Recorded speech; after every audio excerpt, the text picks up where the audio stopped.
everyone. Welcome to another episode of British History, Royals, Rebels, and Romantics.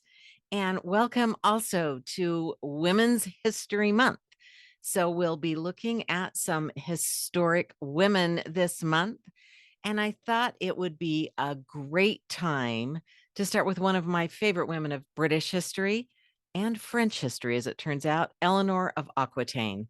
I know some of you have heard me say this before, but Eleanor of Aquitaine has exactly the same number of syllables as Alexander Hamilton. And I believe there's a potential for a Broadway West End hit musical. And I'm looking forward to any of you who have the skills and talents in that area to bring it to us. But for now, let's meet Eleanor of Aquitaine in a non-musical way. So I have a few slides, a few images to show you. She is both queen and legend, and I think that's a great way to think about her. So here we have someone who might be Eleanor of Aquitaine. This is a psalter of hers, a historic book. And sometimes in his story, we have a little bit of trouble finding her story. And so that's what we're really looking at. A lot of the contemporaries of Eleanor's time had their own agendas. Many of them were men. Women were not often taught to read and write. And so the records we have, limited as they are typically from men. And so we're going to look at Eleanor, but in a way that really helps us maybe get to know her a little bit. She was throughout her adult life, and actually starting when she was a fairly young teenager, unpopular because she didn't meet expectations for a woman of her time. And it is that unpopularity and her willingness to be unpopular that allowed her to take the steps and become this amazing and admirable woman. So we look at her family. Her family controlled much of France, a big chunk of France, the county of Poitou, the Duchy of Gascony, and of course, famously, the Duchy of Aquitaine. And that was about 6 times as much land as was controlled by the King of France. And so Eleanor's family was very important and wealthy and significant politically as well. William the Troubadour, William the Ninth, was her grandfather. He was infamous for having affairs. He was always, often associated with courtly love. And he famously had an affair with someone whose name was Dangereuse. You know, if you're going to be having an affair with a king, Dangereuse is a pretty good name. And it shocked everyone because he was so open about it. The court was partly defined by courtesy, which is this idea that men's lives were enhanced by love. So it was a real leaning into the idea of love and singing and poetry. And as William the Ninth became William the 10th when his son took over, there was some tension with the church. There was some tension with the government. There was a need for ongoing struggle. And when William died, Eleanor was his heir. And so she became the Duchess of Aquitaine, this enormous amount of land, many other areas as well. So before he died, her father, William the 10th, had arranged for King Louis VI, whose nickname, not quite as good as Dangereuse, his nickname was Louis the Fat. Now, it did indicate you could afford a lot of food if you were fat, but still, Louis the Fat. Anyway, he was in charge. Eleanor became his ward. And after her father died in 1137, King Louis took control of her and of her lands. And his goal was to marry her to his son. Now, her domains should remain independent, but not if she marries the king's son. And so that was the goal when Louis the Fat took over.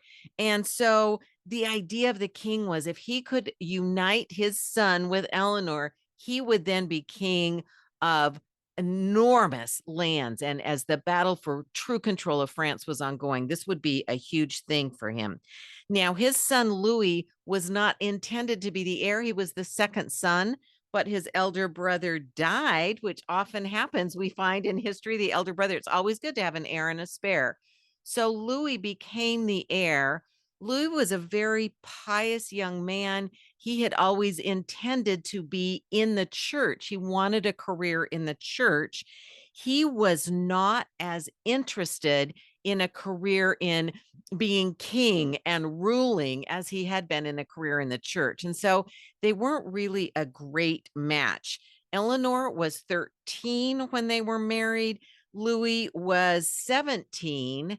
And yet she seems to be the one who is much more mature, much more aware of the ways of the world and the importance of networking and working with others and securing power. And I think this gift that was given, this gift really represents Eleanor, and it does exist. You can visit it in the Louvre Museum. It's opulent. It's decorated. You see the jewels, you see the beautiful engraving. And this is the way Eleanor grew up, in a very opulent court, the courts of love, with the troubadours and the singing and the poetry and that sort of warmth that comes through in this beautiful vase. It's thought, in fact, Eleanor really loved warmth. And when she moved from the south of France, where she'd grown up in the warmth, to Paris, where it was not as warm, it's thought that she may have invented or designed maybe some of the first indoor fireplaces or ways of bringing fire and that warmth to indoor spaces. So it was interesting that when Eleanor gave this gift to her husband, in short order, he gave it to the church. And that is sort of symbolic in a way of their marriage as well, that she brings this elegant, bejeweled, beautiful, and he prefers and values the church over that. In fact, interestingly enough, within a few weeks of their marriage, his father dies, Louis the Fat, and they become the king and queen of France. Now, Eleanor, although she's a young woman when she comes, is viewed with suspicion. She is the one that is accused and blamed for some of the mistakes Louis makes in his reign. Remember, he didn't want to be king. He didn't really prepare to be king. And he does make some mistakes. And so people assume it's Eleanor's fault. After all, women aren't supposed to try and influence their husbands. And so the fact that she is the one who seems to be more mature and more outspoken and working with some of the nobles, oh, that's really not good.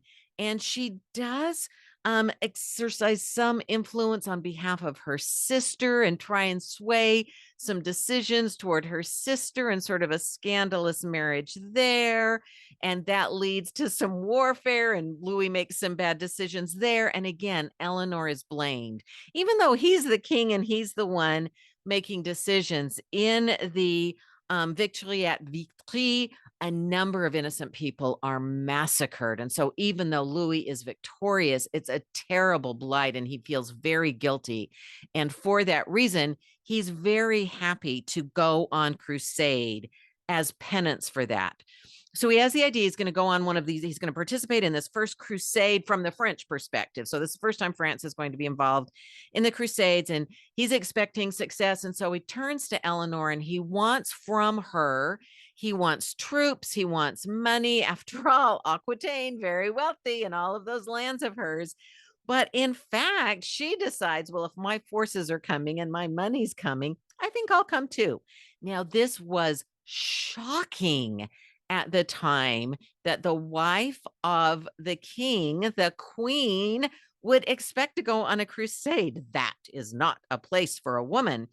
And it was such a scandal that future crusades started to have rules that women couldn't come. So Eleanor sort of started that, and that resulted in some rules forbidding women from coming. Well, when the crusade did not go well, guess who gets blamed? Eleanor, of course. Now, there was a pause in some of the fighting, and they went to Antioch, where Eleanor's uncle Raymond, and that's what this is, Raymond of Poitiers, welcoming Louis to Antioch.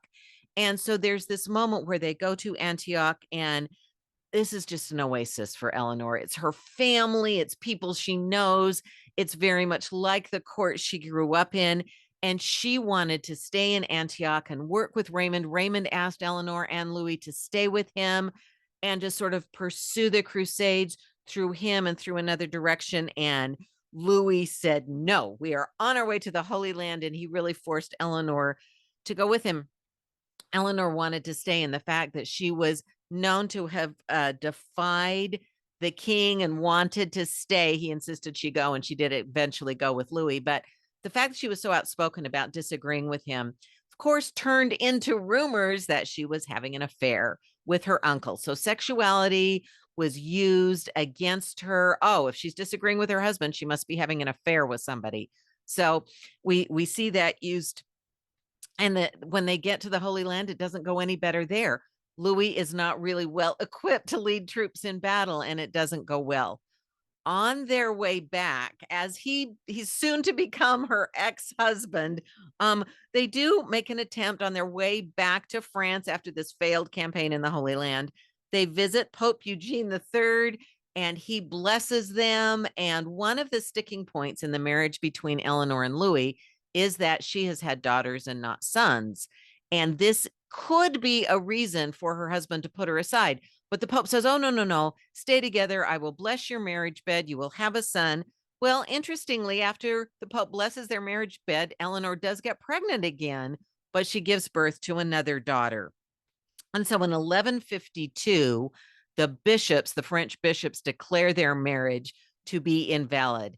Now, it's thought that Eleanor was not at all unhappy about this. In fact, she seems to have wanted the marriage to be dissolved. This was not working out very well for her. Louis was becoming more and more controlling and giving her less and less opportunity to even be herself. So this little chart shows a couple of things. He is the king of France, and before him was Louis VI. Then Louis is the king of France, and he's succeeded by his son. He remarries and has a son. Okay. But in his role of Duke of Aquitaine, this is very interesting because of the way that the contract was written, their marriage contract. Of course, before he is the Duke of Aquitaine, Eleanor, as a sole Duchess of Aquitaine, she's the preceding sort of Duke in a way. Then they share the role during their marriage between 1137 and 1152. After their divorce, he wants to remain the Duke of Aquitaine and keep holding all those lands. But that's not the way the contract was written. And so he is both preceded by and succeeded by Eleanor in his role in Aquitaine. So she takes all those lands back. Now, the strict reason, of course, they can't really get the marriage annulled because she hasn't had sons. And so the strict reason, which is so often used in these times, is that they are too closely related. So even though they got a dispensation, the Pope says, okay, that dispensation doesn't really count. And so the marriage is annulled. Well, it turns out that within a few short weeks, Eleanor is married to somebody else to whom she is even more closely related. So Eleanor does seem to have been planning to end her time in France, and she is looking to England. Here we have Matilda. Now, Matilda is a very strong woman, also unpopular because she does not conform to expectations. In fact, she is the sole legitimate heir when her father dies. She tries to become queen. She does have to fight her cousin, Stephen of Blois, for the throne. And there is a moment where she has defeated him.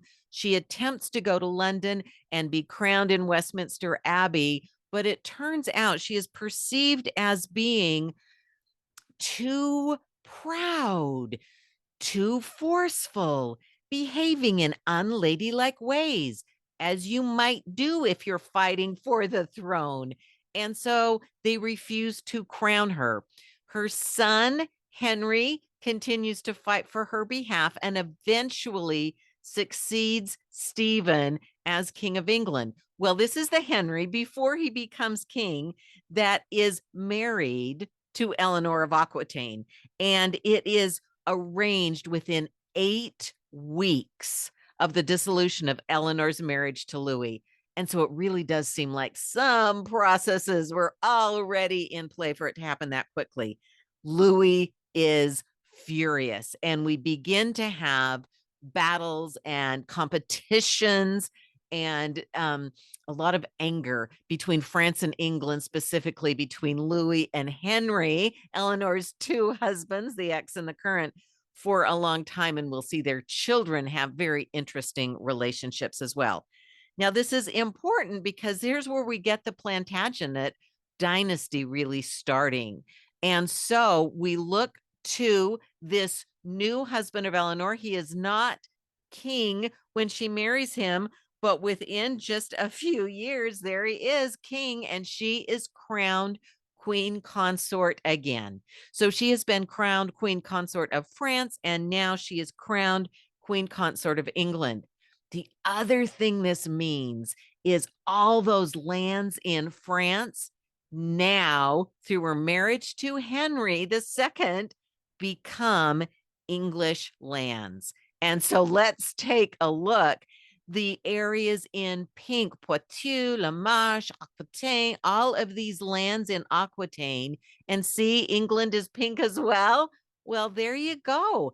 If you are the French king, you are furious. Not only has your wife very publicly and very quickly married someone else within 8 weeks, but those lands that you were so eager and determined and really needed to have to strengthen your role as King of France, they now are part of the English crown. These are now English crown lands because they are the lands of the Queen Consort of England. So Eleanor has literally changed the face of France and Europe by bringing these lands first to the French throne, and now she has brought her lands to the English throne, and the power balance there has totally shifted. The other interesting thing that happens, she's married to Louis for 15 years. They have 2 daughters. She's married to Henry in 15 years. They have 8 children, including 5 sons. Now, in these days, what you want, of course, is a son. 4 of those sons live to adulthood.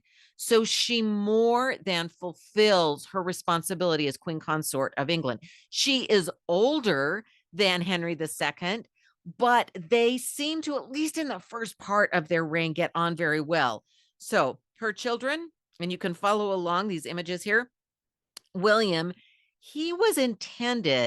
William is, of course, the name of Eleanor's family, and it seems that William was intended to inherit Aquitaine and those other lands rather than the crown of England. So William, Eleanor's family name. Unfortunately, William dies at age 3. So we'll look at that. But before then, young Henry, the next son, he's the one, although he's second son when he's born, he is seen as the heir to the English throne. He is named for his father, the King of England, and he is anticipated as succeeding his father on the throne.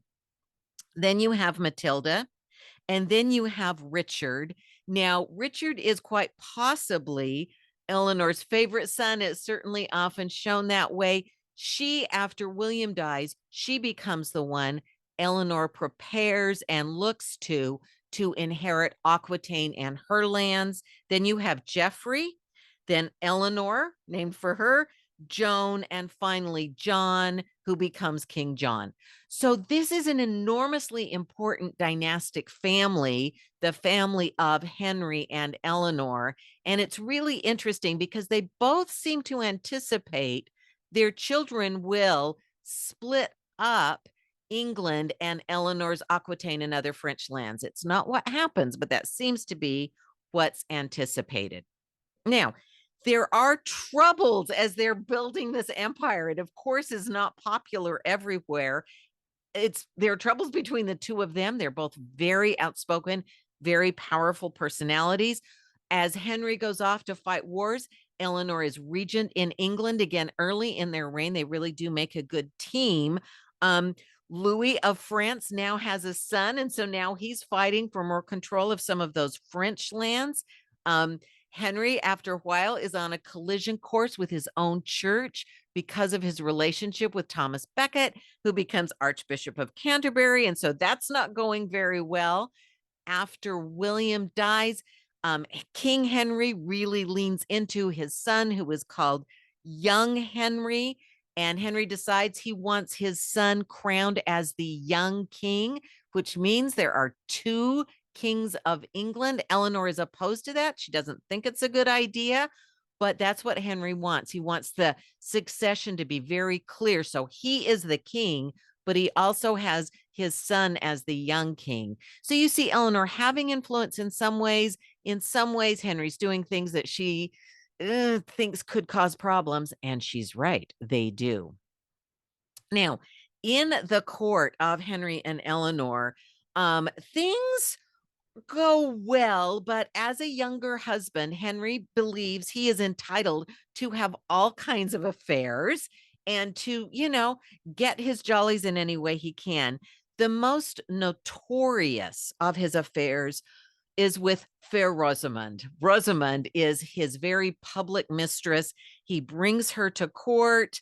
There are all kinds of legends that Eleanor tries to kill her, and Henry, in order to save Rosamond, hides her in a maze, and Eleanor finds her out and poisons her. There are all kinds of legends.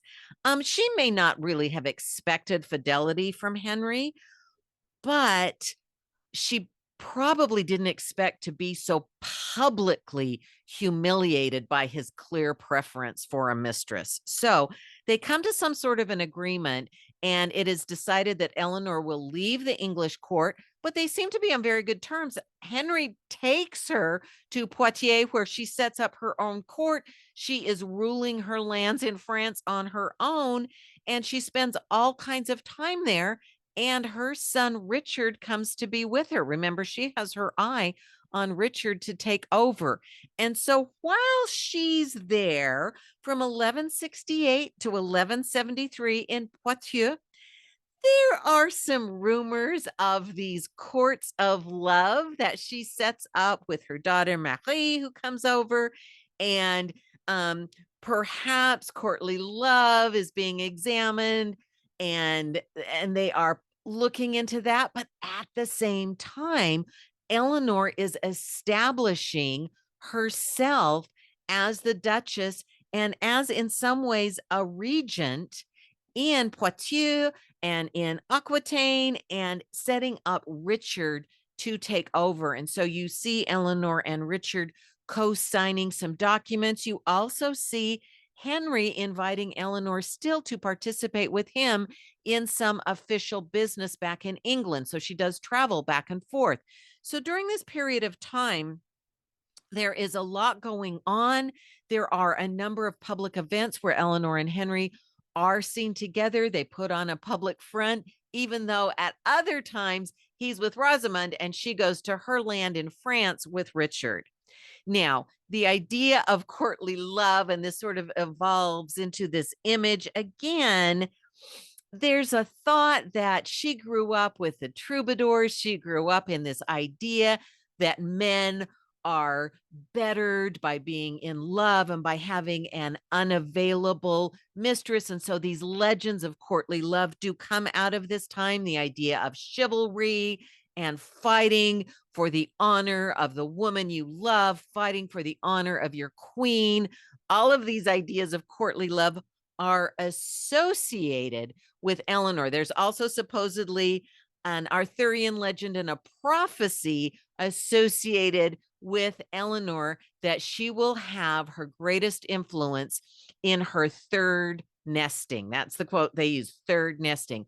So her first is with her first husband, her second is with her second husband, and we'll see her third nesting come. And you really do see Eleanor fully coming into all of her power. So the notions and the legends of Eleanor, we don't really have any documentation that there were these courts of love. We do know that she was down there. We know that Marie visited her, but we don't have a sense that there really were these legends. These legendary courts actually took place where love was put on trial. But the idea of courtly love is very strongly associated with Eleanor and with this time she spent in France. Now, one of the things young Henry finds, young King Henry, he's crowned in 1170 and he's sort of looking around, and his father, the real King Henry, doesn't really let him do anything and doesn't really give him any land or anything to work with. In the meanwhile, his younger brother, Richard, look at all the land that Richard has. And so I've made up this quote for Henry. He has more land than I do. But Eleanor's two sons are beginning to realize that Richard got the better deal. He is actually exercising direct power and control in the Duchy of Aquitaine with all of that land in that light pink, whereas young Henry, the elder brother, the young king, is not able to do all that much in England. So young Henry decides to rebel against his father. He actually gets all his brothers on board and they rebel against their father, the king, to make young Henry the king. They all agree to that. And Eleanor does support them. Now, King Henry, has his troops. He has the royal troops. And he is able to defeat his sons. And there is a rumor that maybe Eleanor didn't just support her sons, she may have directly encouraged her sons. She may have even given them some suggestions on how to defeat their father. She may have been quite actively involved in that. So when Henry defeats his sons, when King Henry II defeats his sons, he forgives them, but he blames Eleanor. Now, we've seen her blamed for all kinds of things that go wrong, including in her first husband, and now we have her second husband blaming her as well. So he decides to imprison Eleanor, and she is in fact imprisoned for 16 years. She's imprisoned from 1173 to 1189 for those 16 years. Now, it's possible he wanted to get an annulment. Henry wanted to get an annulment, but he is not ever able to do so. And actually, when young Henry becomes very sick and realizes he's dying, he reaches out to his father. They're reconciled to some degree. I mean, technically, officially, King Henry II forgives his sons. There is still some tension, as you might imagine. But as young Henry is dying, he begs his father to release his mother. He said, this was not her fault. Please release her. And Henry says, no, I don't think so. Now, this is a model. Eleanor was held at Old Sarum, and this is a model seen from the top and then a model built of the kinds of places she might have been imprisoned. So although she was contained and her travel was very limited, when we think of imprisonment, she certainly was not sent to a dungeon. She wasn't sent to the Tower of London, which was also a palace, of course. She was sent away from court and kept away from court for the most part. We see a couple of exceptions to that, but her travel was limited. She could not go anywhere without the permission of Henry, which he did not usually grant.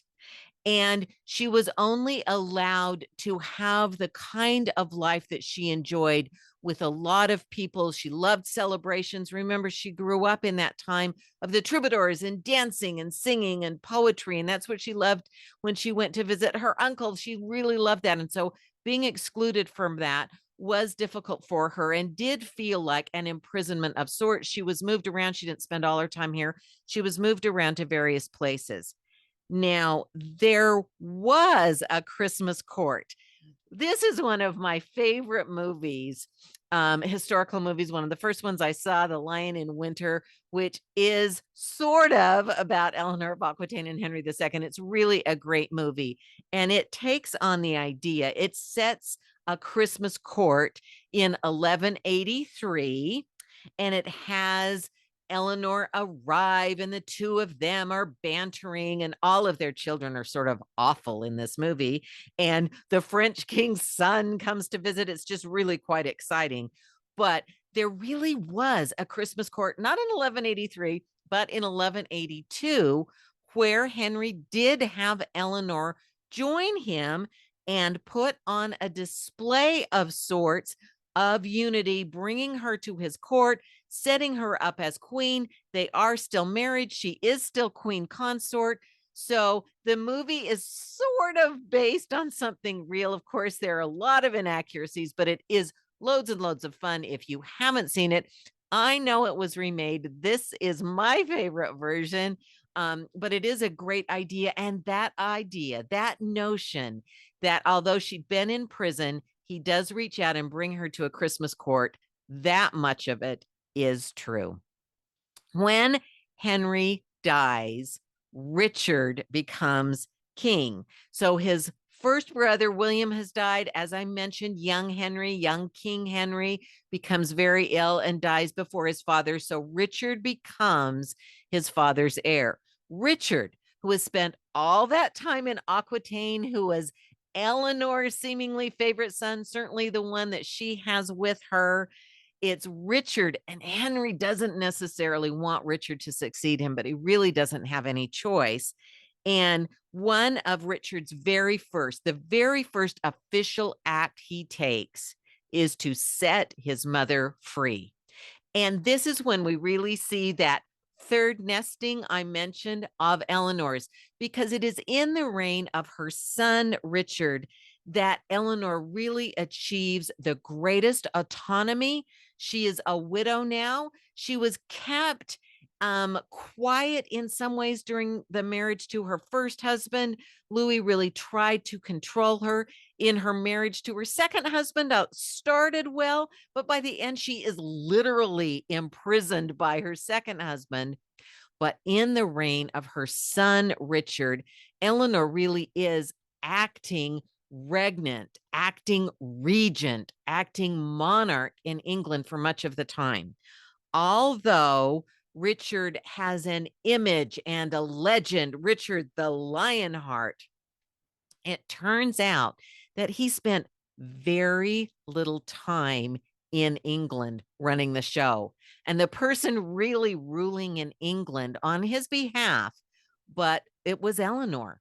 She is the one that worked so hard to establish his reputation, to create that image of him in England so that the people continued to be willing to fund, with their money, with their taxes, his wars. So the idea of Richard ruling and the legend of him, and we see him here in this glorious in front of Parliament. That's the legend that has come down of Richard the First, Richard the Lionheart, the start of everything. And yes, he was a crusader. He spent a lot of time on crusades, not maybe always as successful as one might have us believe, as Eleanor and Richard might have us believe. But some accounts think he only spent about 6 months of his 10-year reign actually in England. Now, one of the other places that we see Richard's legend come through, and again, I'm just telling you something about me. This is one of my very favorite movies of Robin Hood. In the Robin Hood legend, that sort of nickname Richard of the Last Reel, often in the Robin Hood story and in the Robin Hood movies that we see today, the idea of Richard, the legend of Richard, this great king, this lion-like king, sort of informs the shape of the story. And then in the last reel, he appears in his glory and in all of his legendary power and prowess in England to rule. That wasn't really always his priority. And so again, this idea of this kind of a Richard, that to this day, Richard of the Last Reel, that legend really does continue. And much, I would say most, in fact, almost all of that is thanks to his mother in her third nesting, who is ruling on his behalf and increasing and establishing his legend. Now, when Richard dies, his brother John becomes the next king. Geoffrey, his next oldest brother, John, remember, is the youngest brother. So it should have gone to Geoffrey because Richard doesn't have children. So the throne should have passed to Geoffrey, but Geoffrey died. Geoffrey, however, has a son who makes a play for the throne. But Eleanor, despite, according to accounts, Recognizing John's limitations as king, Eleanor does support John's claim to the throne as an adult. This is still a time of crusading, a time of danger, and Eleanor felt like the country needed an adult on the throne. She may also have believed that as John's mother, she might be able to continue to have more influence and more power than she might have had as Arthur's grandmother. But in any case, Eleanor recognizes John. There are battles between John and Arthur for the throne, and she is captured by Arthur's forces at one point. He captures and imprisons his grandmother, which does seem a little bit scandalous in some ways, but she is freed and she retires in about 1201. She is spending less time at court. She does bring Blanche, her granddaughter, through her French marriage, her French granddaughter, to marry Philip's son. And so she brings, she is traveling back and forth, rather her English granddaughter to marry Philip's French son. I said the country's backwards, but she is still traveling, but less and less. And in fact, eventually in 1203, Eleanor dies, but the legend continues. Now, this is, of course, a very fanciful, clearly not accurate, but this is the kind of legend that Eleanor of Aquitaine continues to inspire. This is the way she is thought to have perhaps looked when she went on crusade. Of course, she didn't look like that, but when she went on crusade, but that idea of her being this amazing, powerful woman has some positive connotations, and we look at some of those today. However, in her time, again, she was very unpopular. She was often the scapegoat when things went wrong, and she was not given credit. It's Richard the Lionheart who gets top billing, even though it was Eleanor who survived. She outlived all of her husbands. She outlived many of her children. Not John, but outlived everybody but her youngest. There were some of her younger children, but all of her sons died before she did, except John. And her legend does live on. Eventually, when she died, she was entombed back at Fontevraud Abbey, along with Henry, her husband, and Richard. And so where her final resting place is with her English family. So she seems to have completely, gone that direction. But with the two men whose legends she created in many ways, enabled Henry to become the kind of king he was by providing him all of that land from France, the finances, the troops that came from her French land, and also ultimately Richard, as she creates his legend, as she helps perpetuate that legend, and as she rules England on his behalf when he's gone almost all the time. 10 years and he's there about 6 months. So all of that comes through Eleanor. So I'm really excited and happy and pleased to have been able to share with you the story, some of the highlights of Eleanor of Aquitaine. And as we think about Women's History Month and some of these amazing women in history, I think it's a good idea to just sort of look back and recognize that some of them don't get the credit they deserve, but it's always good to take the time to get to know these women and with them keep shaking up history together.